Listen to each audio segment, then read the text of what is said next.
Hello and welcome. We have some amazing book authors fresh off the press.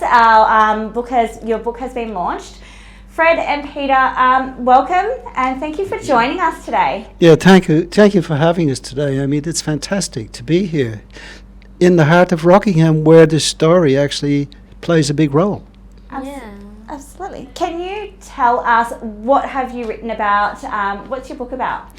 Well, it's actually titled Fremantle to Freedom, and it's based on the 6 Fenian prisoners, political prisoners, who escaped from Fremantle prison in 1876 and made their way to America. But along the way, it's an amazing adventure, which includes the city of Bunbury, city of Rockingham, Fremantle, and the high seas.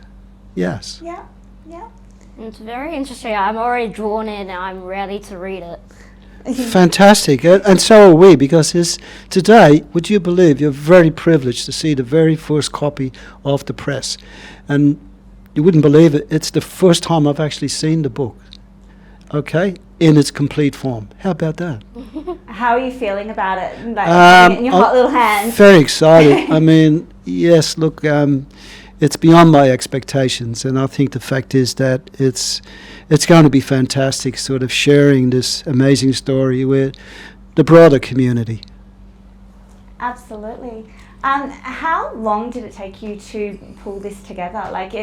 Is it a big labour of love, or how long did it take? We've been involved in this project for, between the two of us, probably 40 years combined, 40, 50 years. Wow. Involved.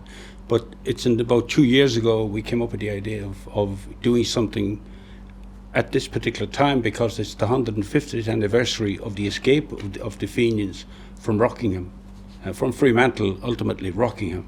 And so we thought we'd do it, and that's how we got involved in all the characters and finding out where all these chaps went, because a lot of people say, oh, they escaped. But what happened to them before they got here? What happened to them when they were here, and what happened to them when they left here and went to America? And that's where we've been doing the research and putting it all into a book. And the story is told by the oldest of them, who died in 1921, James Wilson. And he tells the story of all his mates. And Peter's the one that wrote the book, and I did some of the research, and I did the artwork and putting it all together. Yeah, the graphics in it. Yeah, basically we pooled our resources, and myself and Fred have been involved in numerous projects involving the Fenian, the West Australian Fenians, and it's been a collaboration over the last, say, 30 years. But yeah, we really knuckled down, say, about 18 months ago, 2 years ago, aware that the 150th anniversary was actually coming up, and we thought we'd do something special. Okay, and so here we are, Fremantle to Freedom, a coffee table book, which we're very proud of. Fantastic. So this year marks the 150th anniversary, and so you're releasing it right before the anniversary of it as well. Of Easter Monday. Easter Monday. Absolutely. And was that intentional to yes, release it before the anniversary? That was the motivation to get it done, and it's by the skin of our teeth. Isn't that always the way? Absolutely. But it became, it's been an amazing journey, and it's.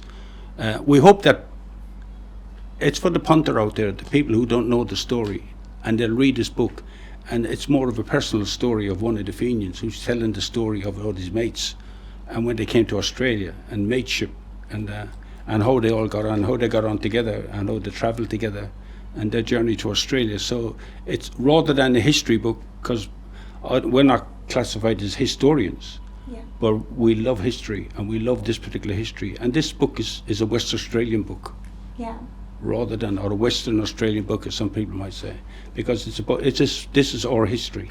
And it was a big part, even though it was a very short period of time, from 1868 when they landed up to 1876 when most of them had gone, but there was some stayed behind and worked in the community. Peter could tell you about some of the ones that stayed behind. But that's what the book is mainly about, the ones who left and where they went to on this particular ship, on the Catalpa. Fantastic. Do you have a question, sir?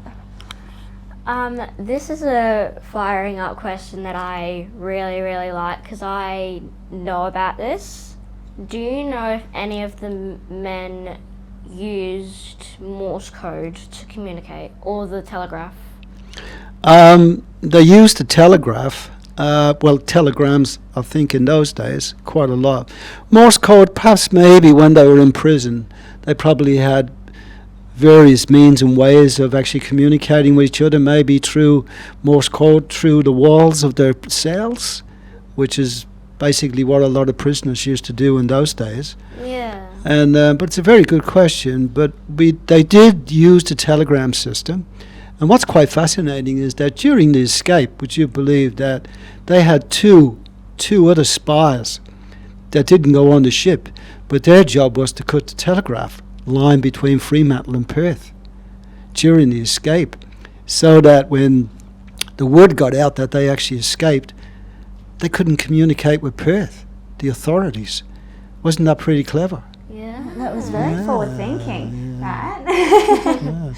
So, for our listeners who haven't heard about this story, it's very fresh to us learning about this story. Can you give us a very brief rundown? Why were these 6 Fenians captured? Why were they imprisoned? And what was so significant about this escape? Well, I think Peter's mainly the writer of the book, but really there was an uprising in Ireland in 1866-67. Nearly an uprising. It wasn't a real uprising, and a lot of these Fenians were picked up because they were involved in the movement. There was civilian Fenians, and then there was military Fenians. The ones that were left behind were the military Fenians who were in the British Army at the time already, and they more or less treated as deserters. So much so that every one of them had a D tattooed on their shoulder, would die actually emblazoned into their shoulder to be classified as deserters. So they're the ones most of them got a pardon in 1869, but these ones were left behind and they had to serve out that whole time. But they were picked up in Ireland and they were put on a ship called the Hougoumont, and they were sent to Australia on this ship called the Hougoumont. Transported. So Peter will probably tell you about the Hougoumont and the journey to Australia. So were they sent to Australia as convicts? Yes, they were, but they classed themselves as political prisoners or prisoners of conscience. And all the time when they were incarcerated, they kept reminding the authorities that they weren't like the common criminals on the ship. I mean, there was something like 240 criminals on the ship, including 62 of the Fenians. And of course, even when they reached Fremantle, some of them refused to actually sort of follow in the labour that the common convicts had to do, and they refused. And they even went on a mutiny when they were actually in Guildford. They refused to work because they classed themselves as political prisoners. Yeah. Yeah. Yeah, so because they class themselves as political prisoners, not convicts. Not convicts. That's right. That's right, because, look, uprisings, revolutions throughout history, it's not always just the common man. It's also people of substance, like they were school teachers. Yeah. They were poets, they were writers, they were builders, they were farmers. So they were all people of substance. So the fact was too that they had a very strong connection to their mother Ireland, and the fact was that they were thinking of generations to come rather than something they did at the moment. Yeah. Fantastic. Do you have another question? Yes, I do. Do you think our history changed course since the Fenians escaped? Very good question, because of the 62 Fenians that actually were transported on the Hougoumont, which was the last convict ship to Western Australia in 1868, of the 62 Fenians, something like 22 of them actually stayed in Western Australia, or in Australia. Yeah. So they carried on their trades of school teachers, writers, poets, builders, farmers. So they played an enormous role in the fabric of WA society. and they've left a legacy here, and they've also left a whole heap of descendants here as well, which is quite amazing. So a very good question, Toby. Very good question. And do you see it as it makes for a good story of like West Australian history, or is there something significant in history that their escape has changed for us? Well, it probably has, because I think at the time when they were incarcerated, it was called the Establishment in Fremantle Prison. They were more or less told that there was no way out of here. Yeah. There were shark-infested waters, or there was 2,000 miles of bush and 50 degrees heat. So there was no way out of here. So luckily in 1869, one of them escaped, John Boyle O'Reilly, and he was able to help with the planning of the escape of the other 6. But it's a significant event in West Australian history when one considers that in 1829 is when Stirling arrived. So, you know, within 50 years, you know, all this happened, and the colony was quite young at the time, and there was no talk of Kalgoorlie gold mines and the whole lot. But it opened. People started talking about it. It was reported, and you'll find it in the book. The escape was covered internationally all over the world. All the American newspapers, Irish newspapers, English newspapers. It was covered all over the world. Which would have been big at that time, because Huge we didn't have social media and things being able to go ballistic. And that's how it was. Yeah. And there was a lot of plagiarism then, because if the story appeared in the London Times or the London Illustrated Gazette, it was picked up by the New York papers, it was picked up by the Irish papers. If the Irish papers reported it, and then you found that a lot of the Australian papers picked up the story. Yeah. And we're very lucky in this country that we have an online history of Australia on Trove, Trove, and anybody who wants to know anything about Western Australia and Australia, go on Trove and put in the word Catalpa or Fenians, and some amazing stories come up about these things, and it's all there at our fingertips. Yeah. And it was the news of the day at the time. Yeah. And all over the world, it was just a massive, and there was a big push for amnesty for some of these Fenians as well, and that was brought up in America, and there was a big push to get these people out, the ones that were eventually officially freed, but the military ones, of course, they were left behind. So at the time, this would have been a major world event.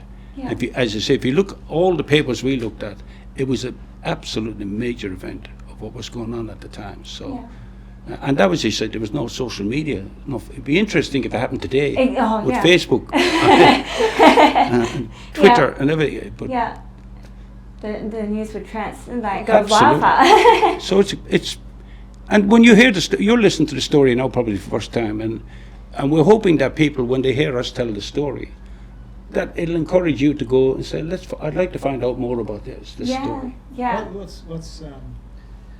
What's even more interesting is the fact was that, as Fred mentioned earlier on, was that everybody knows a great deal about the escape, you know, and all the planning that went into it, which was just amazing because it actually happened, you know, while they were in prison, 2 or 3 years while they were in prison. It was an amazing story. But our book not only does cover the escape and the planning, but also covers their lives when they reached America. And it's quite fantastic to see that they had a huge bearing on another revolution that took place in 1916, which was the Easter Uprising in Ireland. And it's quite fascinating to find that some of them were still alive even then. I'm not saying that they actually carried their political sentiments with them, but some of them did. Yeah. And that was something that we were very interested in and something we covered really well, right up to the 1916 uprising. But the fact was that over a period of 50 years, these men were still intent of seeing their country free of tyranny. Yeah. And yes, what a sacrifice they made. Absolutely. Amazing. And would you say that's something that sets your book apart from other books about the story, is that you have researched and looked at what has happened after they've reached to America? Exactly, and Exactly, and that was the motivation. Yeah. It was interesting, like, you know, when we came up with the idea, say, a couple of years ago, and, you know, we sat down and we thought about it. We just thought, what happened to those 6 men? You know, let's look at it. Yeah. And then I was the one that came up with the idea first to look at the 6 stories and the 6 individuals, I thought. And as I was putting the draft together, I just can't get this right, you know. How can you tell 6 stories about 6 people? So I rang Fred, and Fred said, why don't we just tell it from the oldest and the last survivor? It was brilliant. Yeah. You know, it was brilliant. And then basically that actually sort of gave us the confidence to move forward with it. So we looked at the oldest survivor, which was James McNally Wilson, and he died at the age of 89, and he was the last one to tell the story. And he was there all the time. He was there basically from 1876 right up to the time he died, and he was actually telling the story of the other 5 men because he kept in touch with them. What did you find most fascinating? Me personally, I think doing the research, I think the landing in America is quite interesting, and when they landed in America. I know there's a fair bit written about the actual escape, and it's been documented in every newspaper. There's oodles of the Georgette, a local steamship who went after him, and the Catalpa. But I've just thought, where did they land in America? Where did they land first? Where did they go? And then they went into Manhattan, and they went to a place called 5 Points, which is quite a fascinating area, 5 Points, because there's a movie came out called The Gangs of New York, and that's based around that area, the 5 Points in New York. So it's interesting where they ended up over there, and they must have been celebrating big time. And I found it fascinating from Peter's research of going in and seeing where they went to. But by the way, and the other thing was, we got to remember as well, is when these fellas arrived here in 1868 on the Hougoumont, which was, as Peter said, the last convict ship to come to Australia, there was a very strong Irish community in Western Australia, because a lot of women had been coming before that, young Irish women, and they'd married into the community. And some of these women were helping these Fenians and communicating with the Fenians and bringing messages into them who were involved in it. They were kind of involved in it because they had arrived with their families, or some had come as in bride ships, which is another complete different story. But there was a support base here for them. And the Irish community, there was a lot of Irish people living here at the time. And Darden up and in Bunbury and up around York and Guildford. As Peter mentioned a while ago, there was a mutiny in Guildford, but through our research, and other people may have found out, but the Mount Lawley subway was known as Fenians Crossing, and Guildford Road was known for years as Fenians Road, because they travelled that road to go and work in Guildford. Yeah. You know? Also, too, one thing that we've put a lot of emphasis on was Rockingham. Yeah, I was going to ask And about look, that. you know, like, and I mean the thing is that, like, you know, even Bunbury actually played a major role, because when the Catalpa, the rescue ship, arrived in WA waters, it first, you know, docked in Bunbury, and from Bunbury, basically, what happened was that the series of telegrams came to Fremantle to the spies here between Bunbury, and then Rockingham was the place that was chosen for the escape, which is fantastic. Do you know why it was chosen? Well, because Fremantle was heavily guarded there, and there was also army ships there. There was the Navy were parked there, and basically a remote beach was chosen just off Perrin Point, between Perrin Point and the town of Rockingham at that time. But what was really interesting about the Rockingham part of the story was that the escape was discovered by a local farmer, and his name was James Bell. And his family actually lived not far from Mangles Bay. And what happened was that he actually noticed a group of men on the beach, and there was a bit of a flurry going on, and he went to investigate, and he nearly lost his life because one of them threatened to shoot him. But it was the brave Captain Anthony, the American skipper, who basically intervened and saved his life. But Bell, basically, they gave him a sovereign to keep his mouth shut. And as soon as they got into the little whaleboat and they started to sort of row towards the Catalpa, Whale just shouted after them, "I'll see you Fenians in hell!" And he jumped on one of the horses, and he rode like the wind into Fremantle.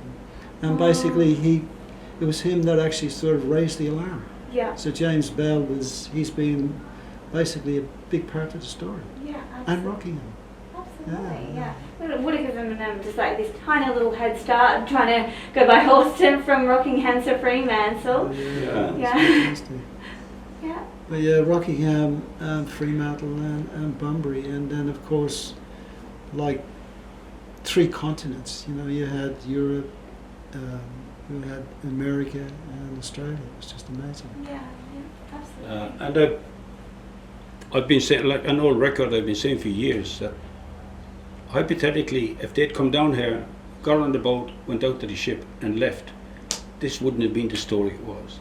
And my argument is, the man who made it the story was James Bell, because he warned the authorities, and suddenly the Georgette, which was the local steamboat, went after him. The people in Fremantle had no idea, because the lines were cut, they had no idea where they'd gone to. They didn't know they'd gone north, south, east or west. They knew they escaped, but they didn't know where they'd gone to. But James Bell told them where they'd gone, what they were done Rockingham. And then they headed to Rockingham, of course, it was too late. Yeah. And then it became an exciting escape then, because then they were chasing him, and eventually they got away. They fired a gun across their bows. Yeah, and their cannon, I think the cannon, wasn't it? So it wouldn't have been the story, James Yeah, Bell. it wouldn't have been as exciting. And the Bell family are very proud of their involvement in that, and I know the family history, and there's a picture of the family in the book, but the Bell family play a big role in this story. From the Irish point of view, we weren't very impressed with what they did, and the Fenians weren't very happy. Yeah. But really, looking back in history, I've said for years that Bell should have been part of the memorial.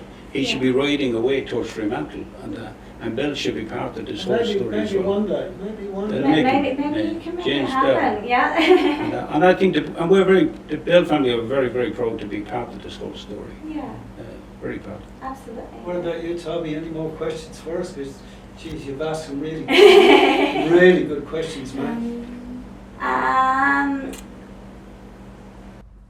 I would say that one is probably our last question. Yeah. Where can our listeners, or in this case our watchers, find more about your book or purchase it? Okay, so because today is the first day we've actually even seen the book today, so we have several outlets which are planned, and we've got another couple of presentations to do.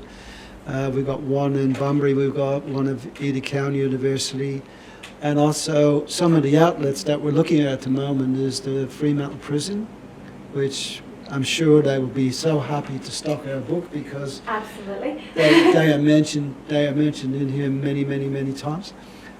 We've also the Buffalo Club in High Street, Fremantle. They've ordered some books off us. Fremantle Visitor Centres. Also, too, we have a website. A website where people can actually sort of source more material about the Fenians, and that is fenianfear.com. www.fenianfear.com.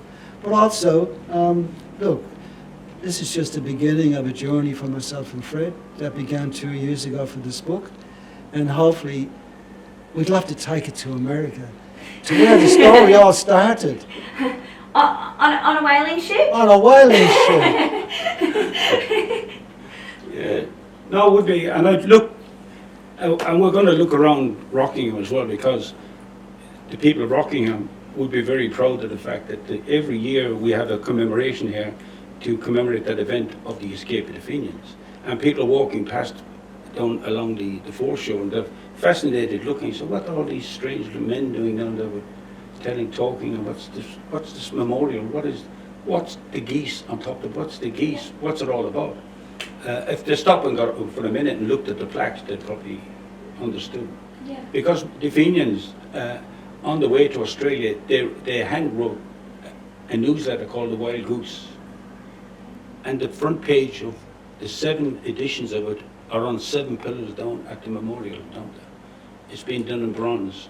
So once people stop there and they see the story. But history is a lot of people are not interested in damaged history. But we hope by something what we're doing that light a fire and they'll talk about the history of Western Australia. And this is only just one little small part of our history. And the Irish contribution to Western Australia and to Australia is just fascinating. And this is just one small part of it. But we hope that this will just light that flame, and people will start taking a more interest in this. As Toby did when he was doing his research, and he's calling this a great story.